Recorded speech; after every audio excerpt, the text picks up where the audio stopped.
विषयों पर हमारा मार्गदर्शन करते हैं जाने माने असाध्य रोग निवारक गायत्री सिद्ध पंडित श्री लक्ष्मण दास रतन भारद्वाज जी।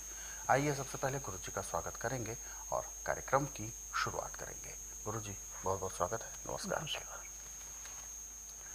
ये कार्यक्रम आप सभी के लिए हम लेकर आए हैं दर्शकों, ताकि आपके अंदर एक जागरूकता उत्पन्न हो सके, आप अपना और अपने परिवार का ख्याल रख सके। कोई भी रोग जब भी शुरू होता है तो शुरुआती दौर में वो एक सामान्य समस्या होता है। यदि सही समय पर ध्यान न दिया जाए तो वह समस्या एक रोग का रूप ले लेती है। यदि समस्या में कोई आपको परेशानी उत्पन्न हो रही है तो आप उसी समय उसका उपचार कर सकते हैं, लेकिन उपचार करने के लिए आपको उसके लक्षण पता होने चाहिए, जानकारी होनी चाहिए, और उपचार क्या करना है इसके बारे में भी आपको पता होना चाहिए। इसीलिए हम ये कार्यक्रम आपके लिए लेकर आते हैं और आप सभी से अनुरोध भी करते हैं कि जब भी आप इस कार्यक्रम को देखने बैठें तो कॉपी और पेन भी साथ में ज़रूर लेकर बैठें। जो भी सलाह आपको दी जाए, जो भी आपको जानकारी दी जाए, जो नुस्खे उपचार आपको बताए जाए, उनको आप लिख ज़रूर लें। तो आगे बढ़ते हैं और शुरू करते हैं आज के मुख्य विषय पर चर्चा। गुरु जी, आज के इस अंक में हम बात करने जा रहे हैं पेशाब को लेकर। पेशाब हमारे शरीर का वेस्ट पदार्थ होता है, तरल पदार्थ है जिसमें शरीर के वेस्ट का निकासी होती है। परंतु समस्या तब खड़ी होती है जब पेशाब बार बार आने लगता है, और एक बार नहीं, एक सामान्य तौर पर एक सामान्य व्यक्ति को दिन में 3 बार या 4 बार आ जाता है, लेकिन बार बार पेशाब आना, क्या ये ज्यादा अच्छे तरीके से हमारा शरीर साफ हो रहा है या किसी रोग की निशानी है? रोग की निशानी है। अच्छा। देखिए, बार बार पेशाब आने के 3 कारण हैं। पहला कारण तो है, यदि आपको शुगर ज़्यादा है तो आपको हर आधे पौने घंटे बाद पेशाब आएगा। बिल्कुल। और दूसरा इसका कारण है कि यदि आपकी ब्लडरी सिकुड़ गई ओवरडोज दवाइयाँ खाने से, तो आपको 15-20 मिनट बाद पेशाब आएगा। और तीसरा कि आपकी तकसीर बाइयों पे चली गई, तो आपको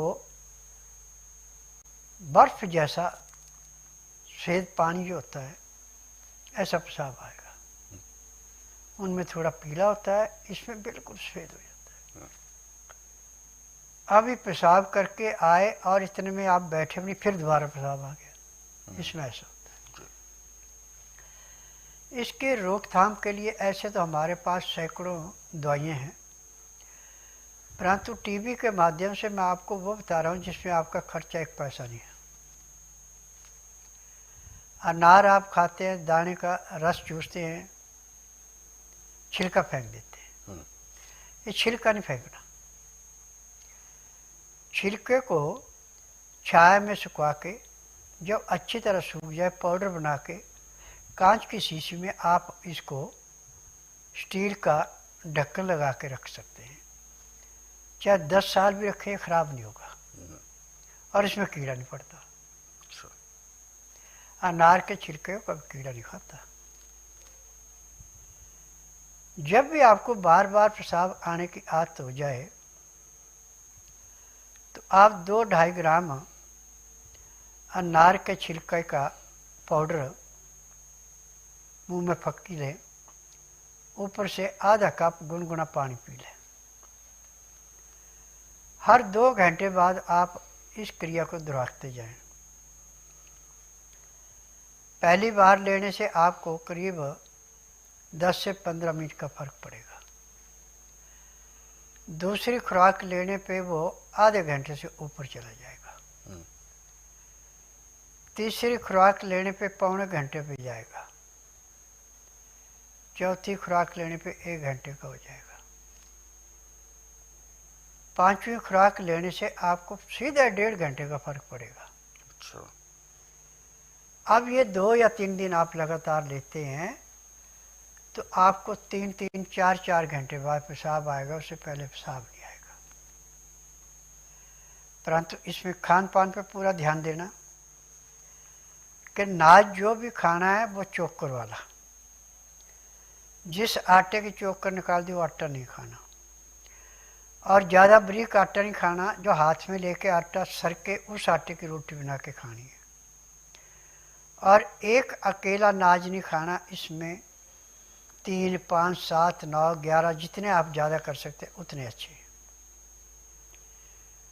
और गेहूं का त्याग ही कर दे तो सबसे अच्छा। गेहूं कब्ज पैदा करता है और पचने में 10 घंटे ले लेता है। बाकी नाज 2-2.5 घंटे से ऊपर कोई नहीं लेता। और आटा हमेशा शनिवार को पिसाएं, और उसमें काले चने जो हैं 1 किलो से ऊपर जितने मर्जी डालें, 1 किलो से कम नहीं डालने। और आटा जो भी आपने पिसाना पहले नाजों को धो के सुखा लें, फिर उसके अंदर 50 ग्राम अजवाइन भून के, 100 ग्राम तिल भून के मिला दें। फिर उसके बाद उसका आटा पिसा के, उस आटे को छानना नहीं है। उसकी रोटी खाते हैं तो एक तो रोटी कम खानी पड़ेगी। ये रोटी जो है अंदर जाके पेट में फूलती है। और खाना खाते समय 2 गिलास गर्म पानी, लहसुन प्याज अदरक का रस मिला के पीना अति आवश्यक है। लहसुन प्याज अदरक का नाम मैंने त्रिवेणी रखा हुआ है।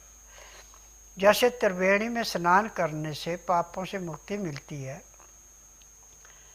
ऐसे ही लहसुन प्याज अदरक का रस पानी में मिला के खाने के साथ पीने से लीवर की, पैंक्री की, पित्ते की, गुर्दे की, तिल्ली की ऐसे धुलाई होती है जैसे तेजाब से लोहे का गर्म पानी में तेजाब डाल के लोहे का जंग उतारा जाता है। ऐसे अंदर की धुलाई करते हैं और जितने भी शरीर के रोग हैं उनको समाप्त करता है। और ऐसे भी आप सफ़र में जा रहे हैं, लहसुन प्याज अदरक खा रहे हैं तो मुंह से महक आती है, उसको रोकने के लिए या तो जीरे के 5-4 दाने भून के मुंह में डाल लें या थोड़ा सा गुड़ खा लें, आपके मुंह से महक नहीं आएगी। परंतु सांस छोड़ेंगे, जहाँ तक वो सांस जाएगा वहाँ तक वायुमंडल में जितने भी रोग के कीटाणु सब नष्ट हो जाएंगे।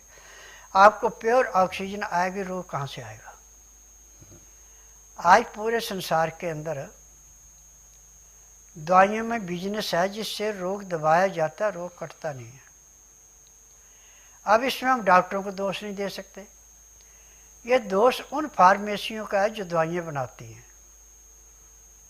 परंतु स्वास्थ्य उपचार में मेरी अपनी फार्मेसी दवाइयाँ बनाने की, और मुझे 10,000 जड़ी बूटियों की पहचान है जिनसे मैं दवाइयाँ बनाता हूँ। और ये दवाइयाँ रजिस्टर्ड है, पेटेंट है, इनका साइड इफ़ेक्ट कोई नहीं है। और मैंने पूरे संसार से एक ही निवेदन किया कि जिसका उपचार कहीं नहीं उसका उपचार मेरे पास है।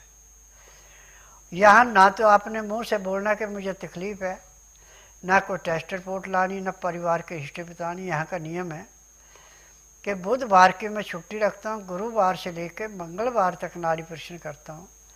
नाड़ी परीक्षण में पैर के तलुए से सिर के बाल तक की MRI, CT scan, X-ray, ultrasound, ECG, sonography सब कुछ 5 सेकंड में हो जाते हैं। फिर उसके बाद दवाइयाँ खाने की हैं, दवाइयाँ पीने की हैं, मालिश करने के तेल हैं, आँख में, नाक में, कान में डालने की दवाइयाँ हैं, दांत मंजन है। इन दवाइयों को यदि आप लेते हैं तो इनका साइड इफ़ेक्ट कोई नहीं है। और जो रोग कट गया वो परमानेंट कट गया, वो रोग दबता नहीं है। और जिस दिन रोगी मेरे पास आता है, रोग चाहे कितना ही पुराने से पुराना है, यदि वो दवाई नियम से खाता, परहेज करता है और 3:30 बजे तक रुकता है, तो पहले दिन उसका रोग जो है कम से कम 20% परमानेंट ठीक हो जाता है।